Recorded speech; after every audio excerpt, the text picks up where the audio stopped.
O início das Sagradas Escrituras foi com Moisés. Foi ele que escreveu os 5 primeiros livros do Velho Testamento, né? Gênesis, Êxodo, Levítico, Números e Deuteronômio. Falei errado, enfim. Não vou entrar em muitos detalhes aqui, mas os livros foram sendo acrescentados na Bíblia, né? Pelos profetas, enfim. E na altura de Nabucodonosor, os judeus foram expulsos de Jerusalém, foram para o exílio da Babilônia, e eles perderam junto os livros. Muita coisa mudou entre os judeus por causa dessa expulsão. Enfim, Esdras, depois dessa expulsão, ele acabou até promovendo uma restauração. Como eu disse, muita coisa mudou. Então ele restaurou, uma das coisas que ele restaurou, na altura do reinado de Artaxerxes, foram as Sagradas Escrituras. Outras coisas ele restaurou também, enfim. Eu estava lendo na Enciclopédia Católica um tempão atrás, né? Nem era uma coisa que eu estava lendo para esse vídeo. Na verdade, eu acho que até estava, mas foi assim, 2 meses atrás, quando eu só tinha escrito 3, 4 parágrafos aqui do tema 5. Foi aparentemente quem deu origem, não falando que ele é culpado pelo que virou, mas quem começou o farisaísmo, mas com uma boa intenção, claro, de criar um grupo que fosse mais observante da lei, etc, etc, foi Esdras. De certa forma, isso começou lá no seu tempo. E foi se corrompendo, claro, né? Até chegar no tempo de Cristo, que eram todos hipócritas, né? Enfim, tinham... Né? E aí também vem aqui protestante idiota, desculpa a palavra, mas é idiota, né? Não tem outro jeito de definir. Vem aqui comentar no meu canal que é a mesma coisa, tradição católica e tradição judaica, né? Aí ele tá falando da tradição farisaica, ele não tá falando da tradição judaica até o tempo de Cristo, ele tá falando do que veio depois. Aí ele quer falar que é equivalente, né? Uma tradição, aí na cabeça dele são tradições humanas, né? Meramente humanas. Não, meu amigo, isso aí tá na revelação. Ah, mas eu não sei o que, não sei o que lá, não tá na Bíblia. A palavra trindade também não tá na Bíblia, vocês usam. Vocês não duvidam das definições cristológicas, né? Pelo menos os protestantes que pelo menos tem algum cérebro, né? Porque tem protestante que vai negar a divindade de Cristo, vai ser ariano. Mas você tem não sei quantas disputas sobre a Santíssima Trindade e Cristo. Então, vai ter monofisismo, vai ter macedonianismo, esse monte de heresia. E eles aceitam as definições que deram nos concílios, nos primeiros concílios. Não sei por que eles aceitam também, né? Se não é para aceitar a autoridade da igreja. Mas enfim, eles só aceitam quando interessa. Esse é o lema deles, basicamente. Enfim, já divaguei muito aqui. Essas escrituras de Esdras, porém, não foram as que a gente não, né? O que os judeus preservam até hoje. Os textos que os judeus têm até hoje, quer dizer, a cópia mais antiga dos textos que os judeus usam é do século VI. Então você vê que tem um buraco assim gigantesco. Porque, claro, vão ter cópias, pedacinhos de alguns livros, como tem entre os manuscritos do Mar Morto. Mas são páginas, pedacinhos, não são todos os livros.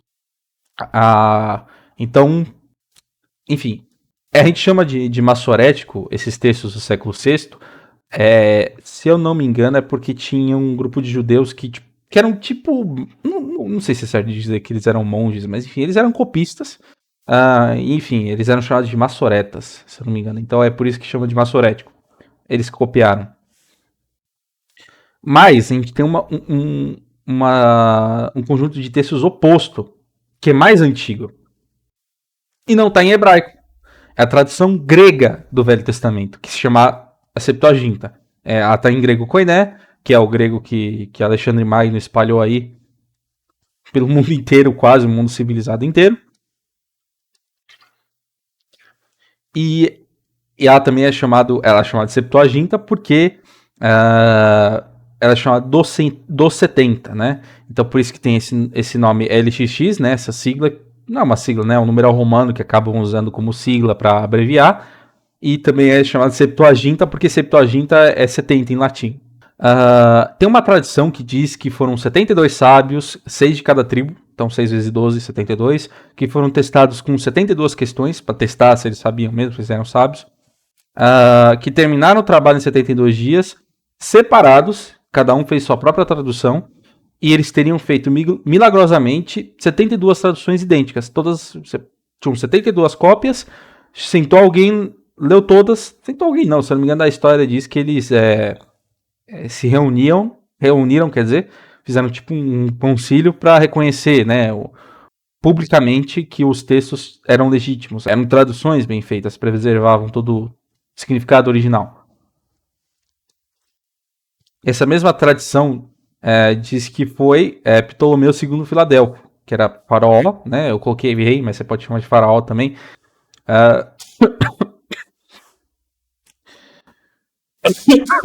Eu ainda não tô 100% da tosse, né? Paciência. E essa tradição teria sido feita para ter uma coletânea dos livros dos judeus na Biblioteca de Alexandria. Essa é a tradição. É uma tradição que é muito questionada hoje em dia, ninguém quase aceita, sendo honesto, mas que ela provavelmente tem um pouquinho de verdade, né? Mas claramente isso foi alterado, né? Essa questão de falar de 72, 72, 72, 72 questões, 72 tradutores, 72 questões, acho que eu já falei, né? Mas enfim, é um pouco suspeito, né? Uma pessoa que acreditou, e se eu não me engano parou de acreditar, inclusive, né? Depois, nessa tradição foi Santo Agostinho. Santo Agostinho ele gostava da Septuaginta, mas acabou, acho que abandonando. Eu não sei se abandonou, né? Tô falando aqui, mas eu não tenho certeza. Por causa de São Jerônimo. São Jerônimo era um ótimo crítico literário. Literário que diz? Não sei. Bom, ele sabia comparar traduções, pegar manuscritos, tudo. Então ele era muito crítico da tradução da Septuaginta. Muito crítico mesmo. E, enfim, o fato é que pelo menos o Pentateuco foi traduzido em Alexandria nessa época, se não me engano. Que é a fonte que eu peguei diz isso. Como usava a língua franca da época, que era o grego koiné, a tradução se popularizou muito. É natural isso. É como se hoje em dia surgisse uma tradução assim. Não tem tradução para nenhuma língua da Bíblia, vamos supor. A Vulgata não tem tradução para nenhuma língua, e aí chega alguém e traduz para o inglês. É como se fosse isso, entende? Só tinha a versão latina, ninguém fala latim quase, poucas pessoas falam, e aí chega alguém do nada, pega a língua mais falada do mundo, quer dizer, não sei se a língua mais falada do mundo é o inglês, mas é a língua franca. Sei lá, alguma língua indiana ou mandarim deve ser a mais falada do mundo, mas enfim, né? Os caras têm 1 bilhão de habitantes, o que eu vou fazer? Em número mas em importância não é, né? Quase só eles que ligam eles, sei lá, o Vietnã, a Indonésia e Singapura que devem ligar pro mandarim. O resto só usa porque quer agradar a China às vezes e é isso no máximo. Se espalhou por todos os lugares que o grego se espalhou. Então, a Ásia, inclusive, quer dizer, não sei se a tradução chegou até lá, mas o grego era falado até na Índia, na Ásia inteira. A Ásia, tô falando da Ásia Menor, né? Não chegou até a China. Claro, só parou ali na Índia.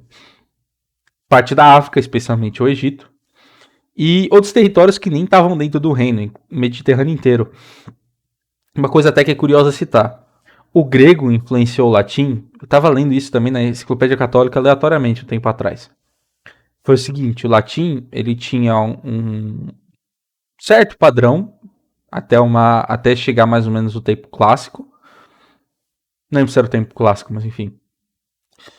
E aí os intelectuais romanos foram buscar nos gregos referências. Eles criaram uma versão do latim mais bela, baseada toda toda não, né? Pegando muita coisa emprestada do grego e trouxeram de volta para Roma. E isso criou uma dissonância, né? Porque quem falava assim era intelectual.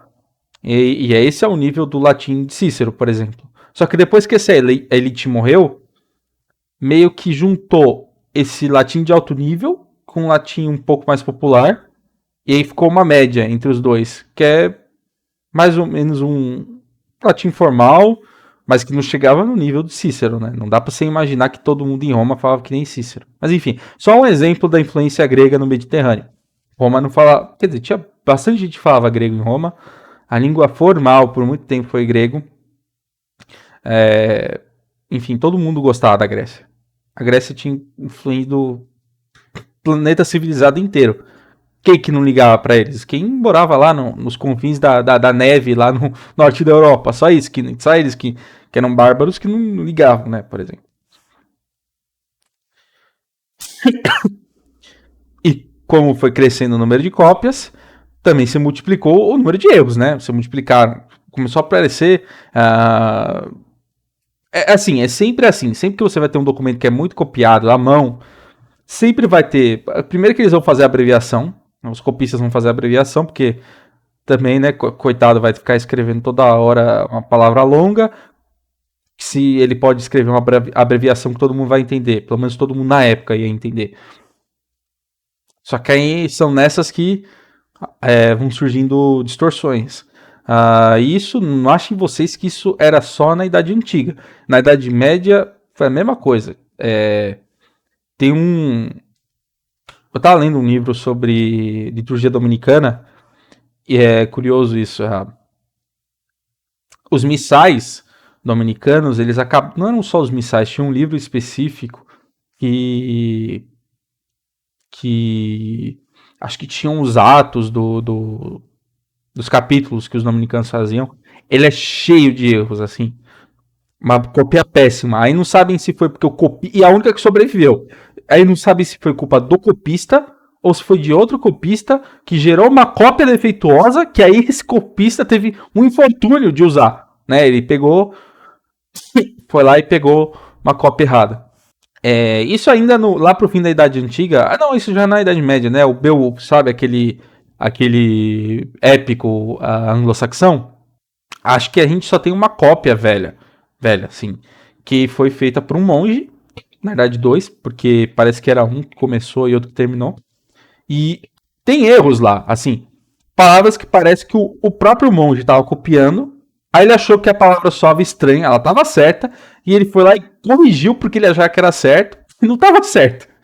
Então, esse tipo de coisa acontece. Vai copiando na mão, às vezes a pessoa dá pitaco, o copista dá pitaco, às vezes a pessoa bate o olho errado ou escuta errado, porque sinceramente não sei como que era a cópia nessa época, mas eu sei, por exemplo, que Santo Tomás, quando ele escreveu um livro, ele ditava, e aí ficavam vários copistas junto com ele, escrevendo, e ele ditando, e eles escrevendo, porque senão também ia ter uma cópia só, né? Se ele fosse pegar lá papel e caneta só ele.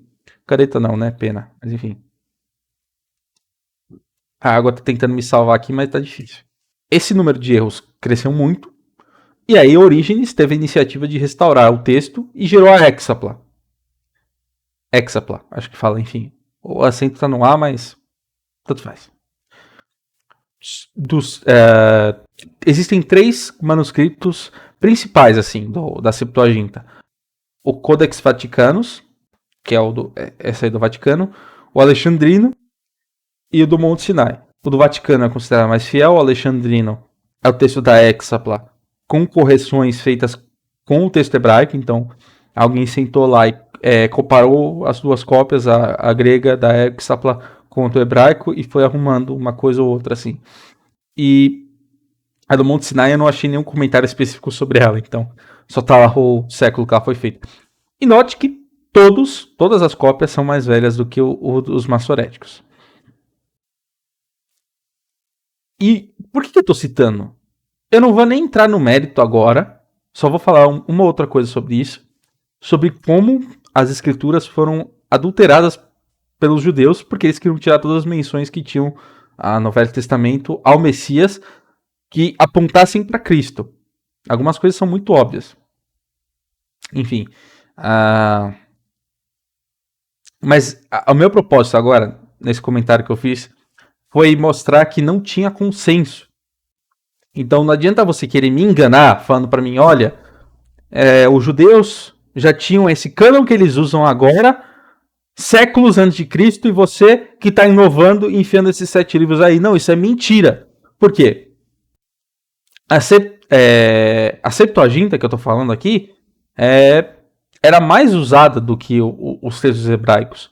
E ela tem essa lista de livros que a gente tem. Ela tem os deuterocanônicos.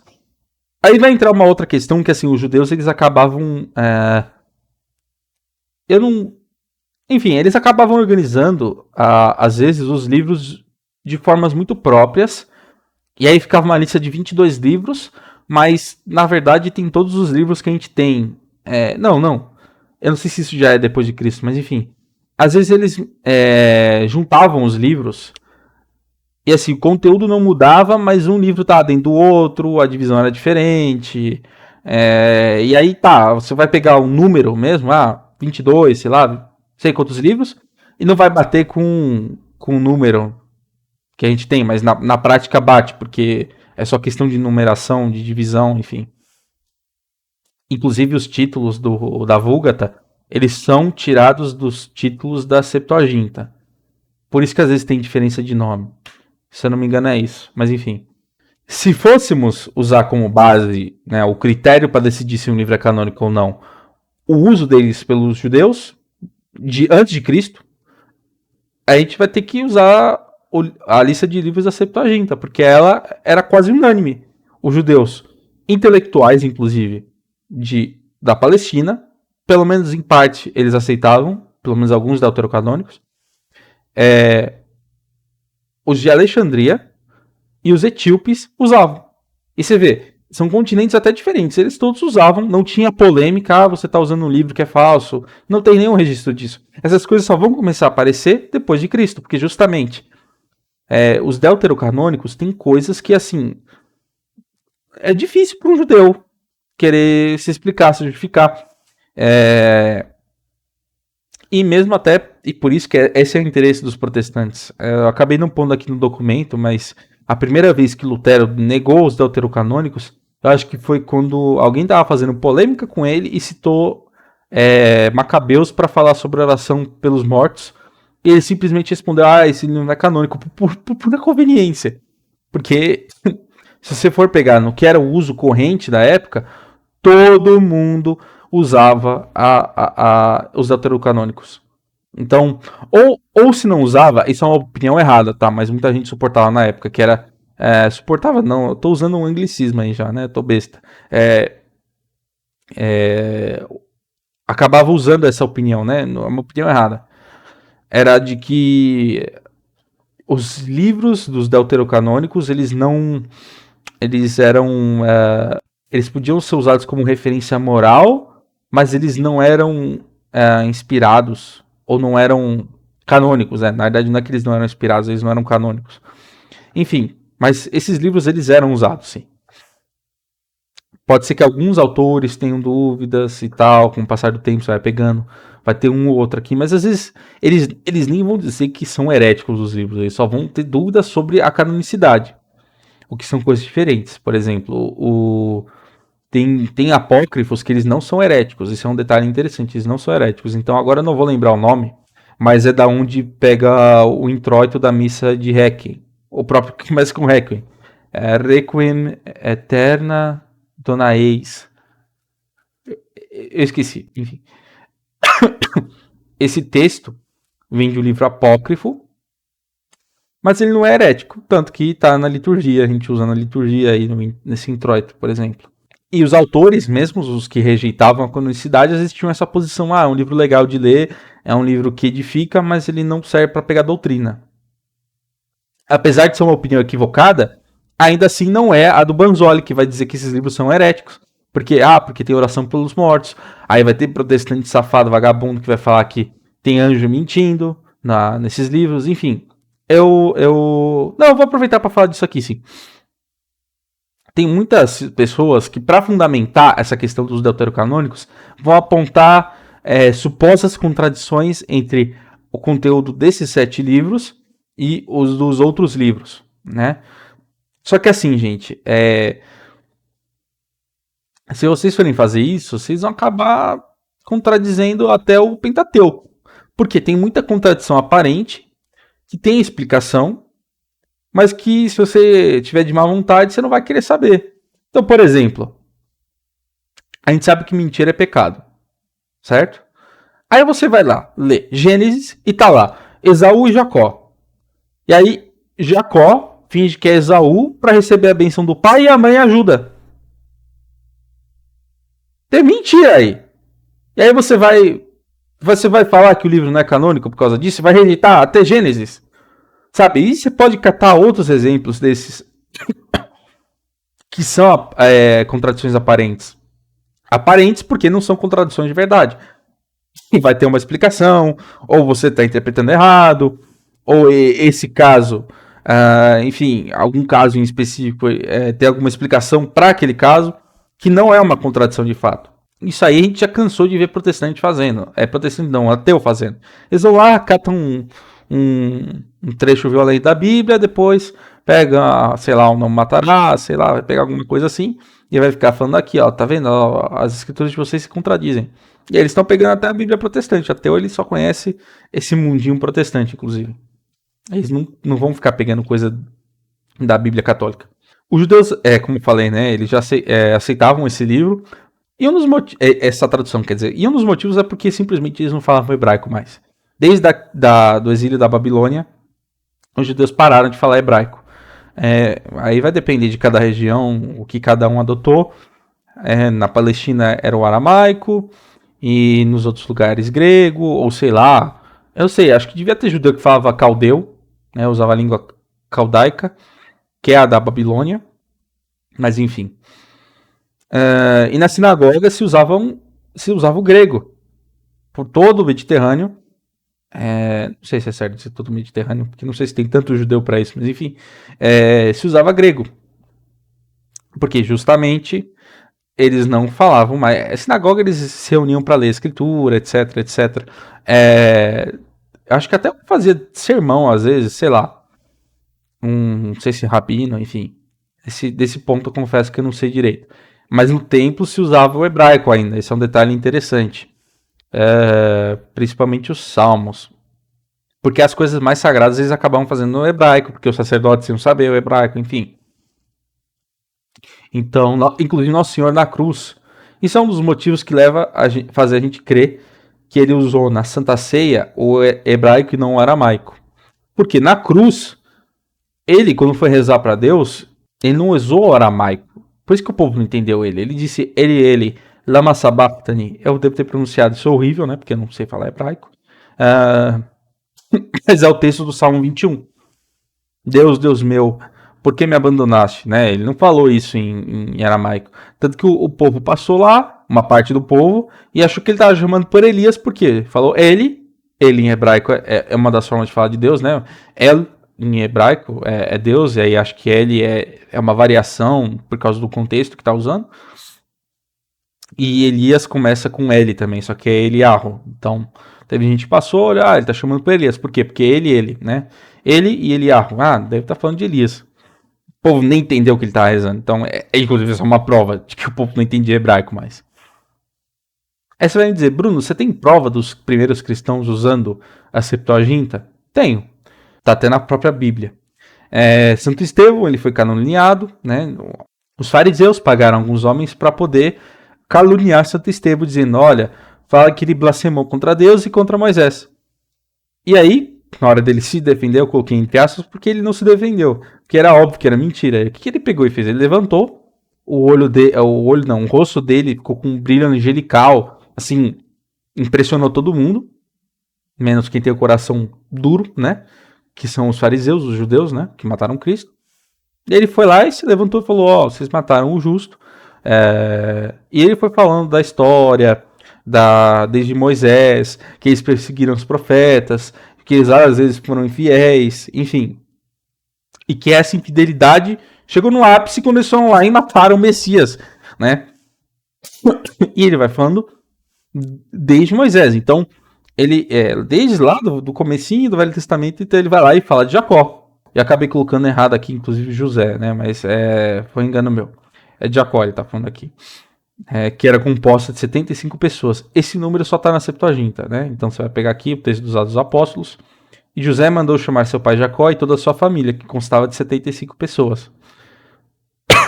Isso é o que Santo Estevão falou. E a referência é de Gênesis. Acho que esse número aqui sempre me foge da cabeça, mas acho que é 46, 27. Eu sempre confundo, mas é 46. E outras passagens que vão falar dos membros da família de Jacó, pois José erra. Na Septuaginta está esse texto aqui, que eu não vou ler porque eu não falo grego. Eu pus só para título de curiosidade, né? E essas últimas duas palavras, se você até jogar no Google, você vai chegar nesse resultado aqui, que significa 75. Inclusive tá o Penta aqui, Penta de 5, né? O mesmo número de estrelas que tá no escudo da CBF, que passou vergonha. Enfim, não vou falar do jogo do Brasil, porque eu já nem faço questão mais de falar dessa humilhação, né? Mas enfim. E aí, se você pegar da Vulgata, você vai ver que tá 70, né? Isso aqui é só uma tradução da Vulgata. Vai estar igual, só que vai estar traduzido. E aí você vê aqui, ó, é o mesmo nome da tradução do 70, né? Septuaginta. O texto latino São Jerônimo fala 70, os maçoréticos falam 70 e só falam 70. E só a Septuaginta que vai falar 75, inclusive dando mais 5 nomes, né? Aqui ele não lista os nomes, mas se eu não me engano, outras passagens mencionam 75 e falam vários nomes e tem 5 nomes a mais. Se eu não me engano, tá? Eu tô falando isso aqui de cabeça, que eu não escrevi aqui, isso aqui eu vi faz tempo. Como eu disse, eu tava vendo coisa para usar para esse vídeo há muito tempo. Eu poderia citar outros exemplos de passagens do Novo Testamento que estão se valendo claramente da tradução da Septuaginta, mas eu prefiro falar para vocês lerem um livro do professor Alessandro Lima, porque eu também não vou ficar repetindo todos os argumentos dele e esvaziar o livro dele, né, para ninguém ir lá e ler o livro. Vai lá ler o livro dele do cânon bíblico, enfim. Se os judeus antes de Cristo, os judeus no tempo de Cristo e os judeus e gentios conversos ao catolicismo usavam todos a versão grega que tinham esses livros, de onde que vem esse cânon protestante que não aceita os livros? Se fosse dar uma resposta curta, seria de uma escola farisaica do fim do século I, composta por judeus que queriam hebraicizar a nação judaica para impedir as conversões ao catolicismo. Simples assim. Agora que eu dei a resposta curta, eu vou dar a longa. Depois da destruição do segundo templo, no tempo de Tito, os fariseus foram para Jâmnia, uma cidade que fica um pouco longe de Jerusalém, na direção da costa. Quase na costa. Eles fundaram uma escola rabínica, né? Então, muita gente vai falar desse grupo de rabinos como se fosse um concílio, ou um sínodo, mas não se encaixa muito, é mais uma escola mesmo. Apesar de que eles basicamente tiveram o resultado de um concílio. Para os judeus. Não, claro, para a gente que não, né? Porque não preciso falar que judeus, depois da destruição do templo, judeus depois de Cristo, depois que Nosso Senhor deu um tempinho aí para eles se converterem e não se converteram, continuaram com o coração duro, você vai querer dar autoridade para eles? Não faz sentido nenhum. Né?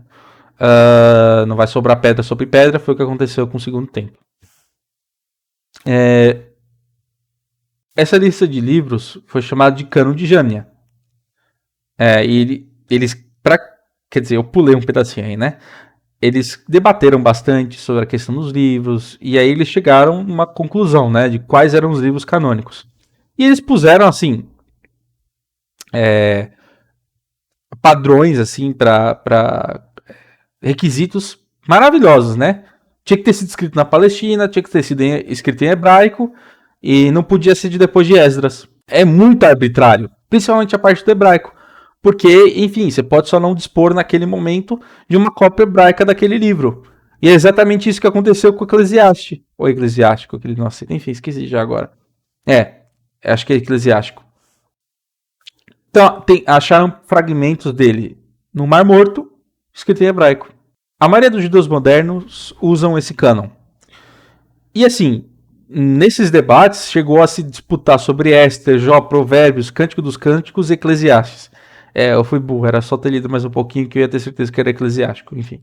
Todos amplamente aceitos pelos católicos nos primeiros séculos. Faz o mínimo sentido, novamente, você querer usar de uma decisão de um povo que não tinha mais autoridade. E a situação era diferente antes de Cristo. Certamente os judeus alexandrinos aceitavam os deuterocanônicos, os judeus palestinos provavelmente aceitavam, porque pelo menos em algumas situações eles aceitavam alguns livros, eu não vou falar que eles aceitavam... Quer dizer, eu tô falando de questão de evidência, tá? Parece que eles aceitavam pelo menos uma parte. E faltam relatos dessas questões justamente porque não era um ponto de debate. Não tinha...